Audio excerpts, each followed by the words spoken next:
रात के ठीक 2:17 हो रहे थे और कहते हैं कि अगर इस समय सुनसान सड़क पर आपको कोई अनजान फुसफुसाहट सुनाई दे तो समझ लीजिए कि या तो कोई मरने वाला है या फिर कोई मर चुका है। शंकर ने उस रात यही सुना था। कानपुर से मैंगलोर तक माल लेकर जा रहा 42 साल का शंकर 20 साल से ज्यादा समय से ट्रक चला रहा था। उसने आंधी, तूफान, लुटेरे, दुर्घटनाएं और सड़क पर फैली लाशें तक देखी थी, लेकिन जो उस रात हुआ उसने उसकी आत्मा तक हिला दी।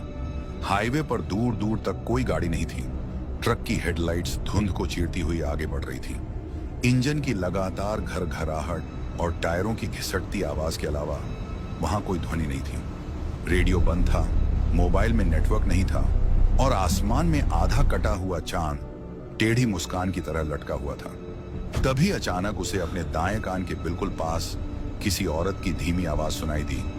शंकर, धीरे चलो, आगे मत बढ़ो, बाईं तरफ से खतरा है। शंकर का दिल जोर से धड़क उठा। उसने तुरंत ब्रेक नहीं लगाई क्योंकि उसे लगा कि शायद यह उसकी थकान का असर है। वह 14 घंटे से लगातार गाड़ी चला रहा था। उसने खुद को समझाने की कोशिश की कि यह सिर्फ उसका भ्रम है, लेकिन कुछ ही सेकंड बाद वही आवाज फिर सुनाई दी, इस बार और स्पष्ट। शंकर, मैं मजाक नहीं कर रही हूँ, बाईं तरफ से खतरा आने वाला है। शंकर ने घबराकर साइड मिरर देखा, लेकिन वहां कुछ नहीं था। केबिन में उसके अलावा कोई नहीं था। पीछे की सीट खाली थी। हनुमान जी की छोटी सी तस्वीर हल्के हल्के हिल रही थी, जैसे हवा का कोई अदृश्य झोंका अंदर आया हो। अचानक सामने से एक काली एसयूवी बिना इंडिकेटर दिए तेजी से बाईं तरफ से उसकी लेन में घुस आई। शंकर ने तुरंत स्टीयरिंग घुमाया और ट्रक बाल बाल टकराने से बच गया। अगर वह 1 सेकंड भी देर कर देता तो भयानक हादसा हो सकता था। उसका माथा पसीने से भीग गया। अब वह यह मानने को तैयार नहीं था कि यह सब महज थकान का असर है। कुछ किलोमीटर आगे बढ़ने के बाद फिर वही आवाज सुनाई दी। शंकर, पानी मत पीना। शंकर का गला सूख रहा था। उसने ढाबे से खरीदी हुई सील्ड पानी की बोतल उठाई, लेकिन जैसे ही उसने ढक्कन खोला उसके हाथ रुक गए। उसे बोतल के अंदर कुछ काला सा तैरता हुआ दिखाई दिया। हेडलाइट की रोशनी में उसने देखा कि एक छोटा सा मरा हुआ कीड़ा पानी में पड़ा था। उसने घबराकर बोतल खिड़की से बाहर फेंक दी। उसके दिमाग में एक ही सवाल घूम रहा था कि अगर यह आवाज उसे चेतावनी दे रही है तो ये कौन है और उसे क्यों बचा रही है। करीब 3 बजे उसे सड़क किनारे एक छोटा सा ढाबा दिखाई दिया, जिसका टूटा हुआ बोर्ड हवा में हिल रहा था। उसने ट्रक रोका और चाय पीने के लिए उतर गया। ढाबे पर सिर्फ एक बूढ़ा आदमी बैठा था, जिसकी आंखें असामान्य रूप से गहरी और ठंडी थीं। बूढ़े ने बिना कुछ पूछे चाय उसके सामने रख दी और अचानक पूछा, 2:17 पर कुछ सुना क्या? शंकर के हाथ कांप गए।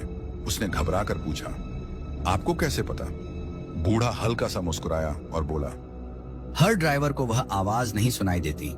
वह सिर्फ उन्हीं को सुनाई देती है जिनकी किस्मत में कोई अधूरा हिसाब लिखा होता है। शंकर ने चिढ़कर कहा कि वह भूत प्रेत में विश्वास नहीं करता, लेकिन बूढ़े ने उसकी बात काटते हुए धीमी आवाज में कहा, वह कर्ण पिशाचिनी है। वह कान में आकर फुसफुसाती है, कभी चेतावनी देती है, कभी विनाश का कारण बनती है। जिसे वह चुन ले उसका पीछा नहीं छोड़ती। उसी समय शंकर के कान में फिर वही फुसफुसाहट गूंजी, वह झूठ बोल रहा है। शंकर का चेहरा पीला पड़ गया। बूढ़ा उसे घूर रहा था जैसे वह सब समझ रहा हो। शंकर बिना चाय खत्म किए ट्रक में वापस आ गया और तेजी से वहां से निकल गया। उसने हिम्मत जुटाकर केबिन में जोर से पूछा, तू कौन है और मुझसे क्या चाहती है? कुछ पल सन्नाटा रहा, फिर एक ठंडी हंसी सुनाई दी।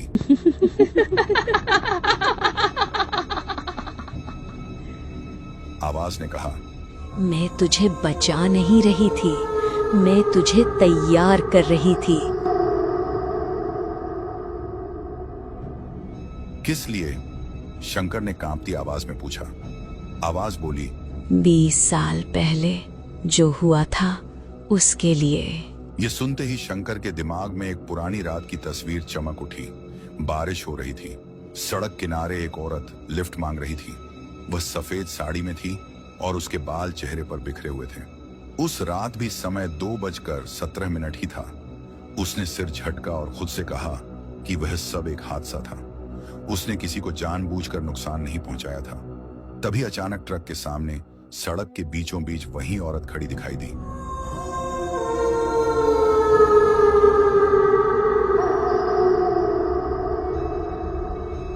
सफेद साड़ी, भीगे बाल और पूरी तरह काली आंखें। ट्रक अपने आप रुक गया, इंजन बंद हो गया, मोबाइल की स्क्रीन अपने आप जल उठी और समय फिर वही था, 2:17। स्क्रीन पर एक संदेश उभरा, आज अधूरा हिसाब पूरा होगा। शंकर ने दरवाजे लॉक कर दिए, लेकिन उसे महसूस हुआ कि कोई पीछे की सीट पर बैठ गया है। उसके कान के पास गर्म सांसों की हल्की सरसराहट महसूस हुई। आवाज ने बहुत पास से कहा, तूने मुझे कुचला नहीं था, तूने मुझे धक्का दिया था। शंकर की आंखों के सामने वह दृश्य साफ होने लगा। उस रात उसने ब्रेक लगाया था, लेकिन पूरी ताकत से नहीं। उसने स्टीयरिंग मोड़कर उस औरत को बचाने की बजाय हल्का सा धक्का दिया था, क्योंकि उसे डर था कि अगर वह ट्रक रोक देगा तो डकैती हो सकती है। औरत सड़क किनारे खाई में गिर गई थी। उसने पीछे मुड़कर नहीं देखा था। अब वही औरत उसके सामने खड़ी थी, लेकिन सबसे बड़ा डर यह नहीं था कि वह मर चुकी औरत लौट आई थी। सबसे बड़ा डर यह था कि आवाज ने उससे कहा, मैं वो औरत नहीं हूँ, मैं वो हूँ जो उसके मरने के बाद पैदा हुई। शंकर की सांस रुक गई। अगर वह औरत कर्ण पिशाचिनी नहीं थी, तो फिर यह शक्ति कौन थी?